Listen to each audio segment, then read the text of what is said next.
You don't have social anxiety. You don't need to know complicated words to communicate with people. In this guide, I will teach you exactly the only two things you need to actually influence people around you, to actually speak like someone who knows what they're talking about. And it's not the same advice that you will find in an English class or other YouTube videos.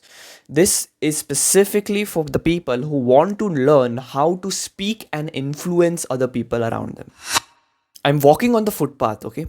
And my hand is shaking. I feel this tension in my legs. My stomach hurts a little bit. I'm so nervous. I'm so anxious because I'm about to do something that I absolutely don't want to do. And I'm walking and I'm walking and I feel my tension rising. I feel my heartbeat going faster and faster and faster and faster. And in my mind, there is only one thought: let's just ditch this, ditch this. Let's not do this right now. Let's not do this right now. We shouldn't do this. We shouldn't do this. I shouldn't do this. And then as I'm walking, I do something which I shouldn't have done as per my mind. I asked an auntie for the time. She told me the time.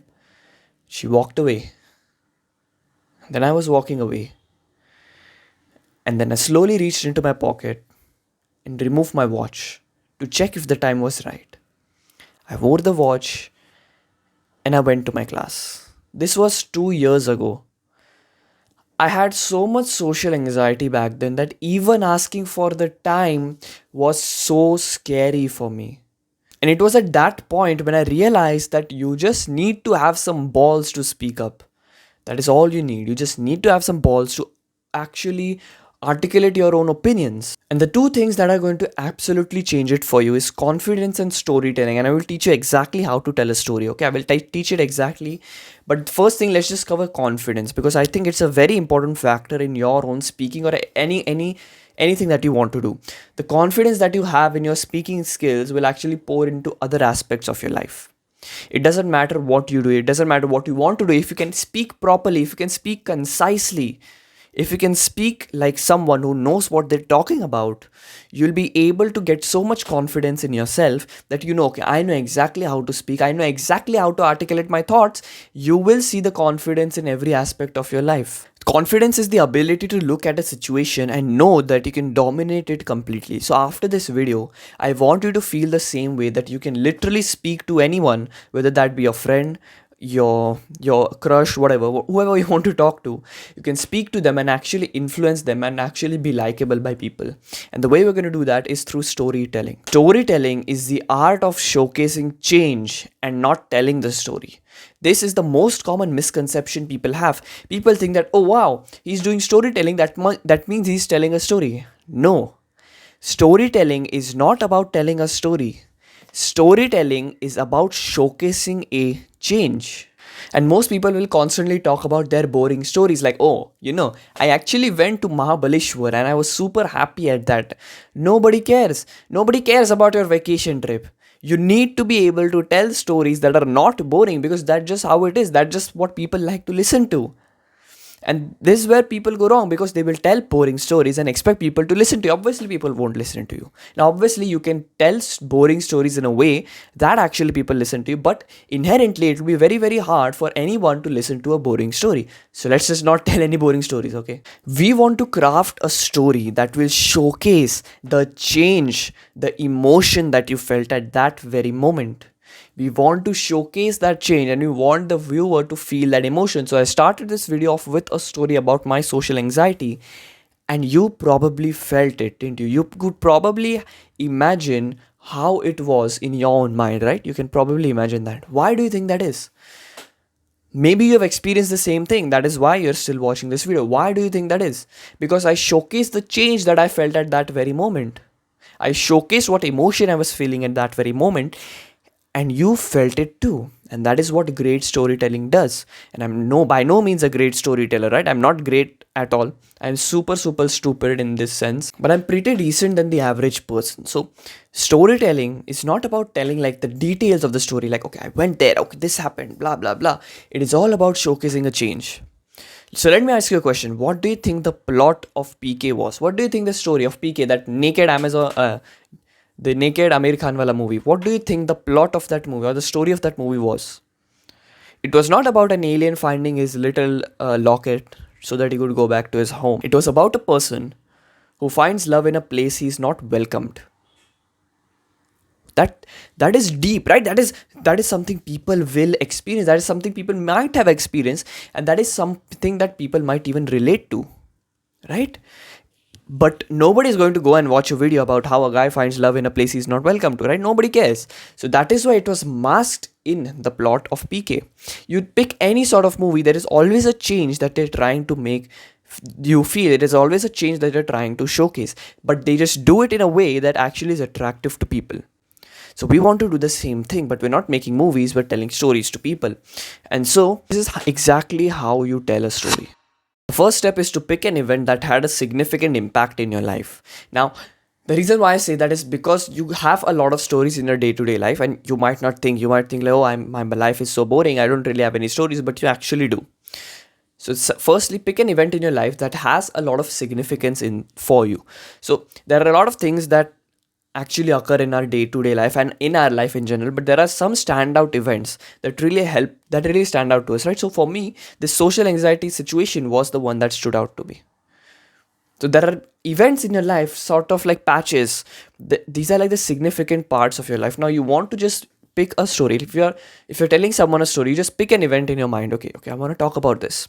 And then the second thing that you do is you start your story as close to the 5 second moment as possible. So what is the 5 second moment? The 5 second moment is the emotion that you feel in that specific event. So for me, during this story that I started this video off with, it was the social anxiety that I was feeling. So whatever event you pick in your life, you want to understand what sort of emotion were you feeling. What was the 5 second moment that you were feeling? And you want to start the story as close to the 5 second moment as possible. So for me, the story that I just told you at the start of this video, I could have started it way before, right? I could have started that video way before, wherein you wouldn't even know what happened. Because during that same exact day, I could have told a story about hard work because I was just coming back from school and I instantly left for my class to study. That could have been a story about hard work, right? But the main emotion was the social anxiety I felt there. And so I started as close to the 5 second moment as possible. We don't want to tell these boring details, right? We have been told this lie that in school and stuff, that show not tell. Always describe the. See, it depends on how you're telling a story, but nobody wants to listen to the details. We want to get to the action, right? Imagine you're watching a movie and then they are getting to the climax, and then before they even tell you about the climax, they're talking about the details and the backstory and useless details that you don't want to know about. We don't want to have that. We want the person to feel the 5 second moment, and we start as close to the 5 second moment as possible. Step 3 is to start your story with movement. And by movement, I don't mean like you move or something like that when you're telling the story. You start the story with any sort of movement that you're doing. So for me, it was I'm walking, right? I told you I'm walking down the footpath or something. The reason why this works is because people like to listen to things that are progressing. We don't want to, like, if I was just telling the story, like, I was in my society, I was walking down the foot. If I just don't give any sort of movement or movement in that story, people will tend to get bored because they don't understand that the story is progressing, right? So we want to start your story with movement. So every time you're telling a story, start with movement. Oh, I was doing this, I was going there, I was lifting this. Because what it does is that it grabs the person's attention, and it makes them imagine. If you can get the person to imagine the details that you're saying, you have won as a storyteller. You need to make them imagine the situation that you're in. So whenever I was telling that I'm walking on the footpath and my legs are shaking and blah blah blah, hopefully you had an image in your mind, right? You probably imagined something. That is what storytelling does. So we want to start with movement. So pick an event, understand the 5 second moment, and start as close to the 5 second moment as possible, and then start with movement. And then this is a little bit weird. When you're getting as close to the 5 second moment as possible, you're right there. Just the next statement, you're going to talk about the 5 second moment. You stop the momentum.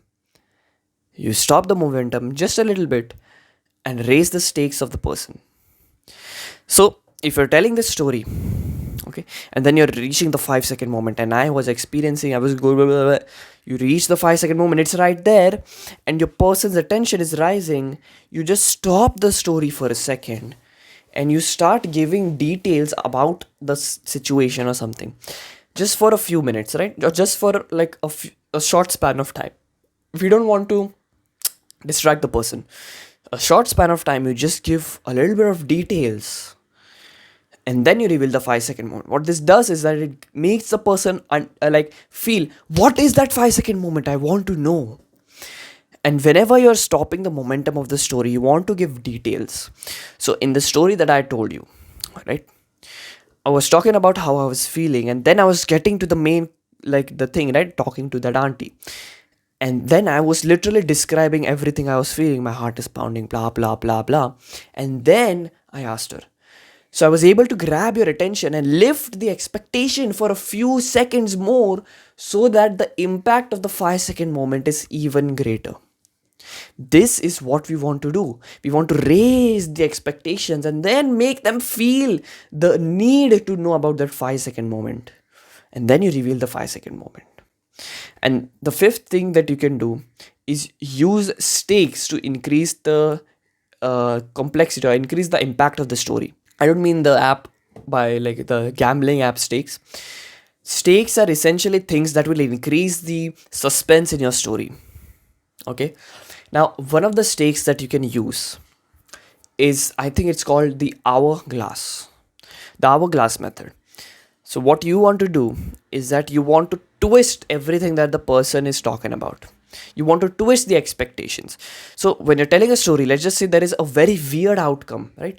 If there is a story in your mind that, okay, there is a very weird outcome that occurred, what we want to do is want to direct the person in the other direction, and just before you reveal the 5 second moment, like I talked about, you stop the momentum of the story and you switch to that event.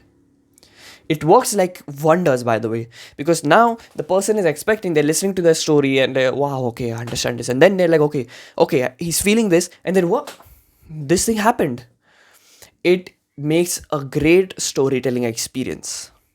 We want to add twist, and we want to add twist in a position wherein they will not expect it. That is like one of the stakes method you can use to actually make the story more likable by people. Using stakes will literally change your life. Like literally, you're gonna use this in the next story that you have. Use a way for you to make the person feel the urge to listen to the 5 second moment, and you'll notice how much they are wanting to listen to it. And the last step is to then reveal the 5 second moment and then conclude the story. This is where you end the story. This is where you leave the viewer, the listener, with a message, a change, an emotion that they feel.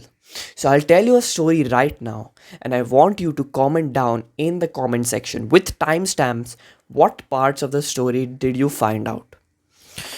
Okay, I'll start right now. I'm coming back from class and I keep my bag and I go in my room. I have to work, right? I have to work. And then I open up YouTube. My mind is like playing games, like, oh shit, why do I have to do this? Maybe I can just chill, maybe I can chill. And then I open YouTube and I'm watching some stupid video. And while I was walking through the kitchen into my room, I saw my mom using the mixer, right? She was using the mixer. And then I just sat in my room, I closed my door, I'm listening to some stupid ass YouTube video. And then I hear something. I hear her scream and I hear a loud thud. And I'm like, she's calling my name. And then it was like, I was already in that misconception that, oh my god, something spilled. And then she wants me to clean it. And my mind is like, why do I have to do this right now? I just want to chillax. And then I come outside my room. And what I see scares the living shit out of me. I find blood all over the floor. I find blood in my mom's hands. And she's holding her hands. Her skin is falling apart. And she's crying. She's screaming. And then it hit me. Oh shit. What just happened? Her hand has been cut up in the mixer. And she's screaming in pain. And I have no idea what to do because I've never experienced the situation. And my mentality was not even there. I was not even in the mindset to do this. I was literally watching YouTube videos. And then I realized that it was time to put myself to the test. All of the years of self improvement and everything all came down to this very moment wherein I had to take care of her because my father was outside, he was out of town. And I took her to the hospital and I had to do everything. I have no idea what to do. I've never done this. The last time I went to the hospital was when I was like 5, 6 years old. So I have no idea. And she is being operated, and I'm sitting in the OT theater. Like it's nighttime, it's 12 a.m., it's literally midnight, and I'm sitting in the waiting room of the operation theater. And I'm sitting there. My phone is almost dead. And I was just sitting there waiting for the operation to be done. And then it hit me. I have become a person who is strong, and we need to become stronger. It hit me at that point that I need to become even stronger mentally than I am right now.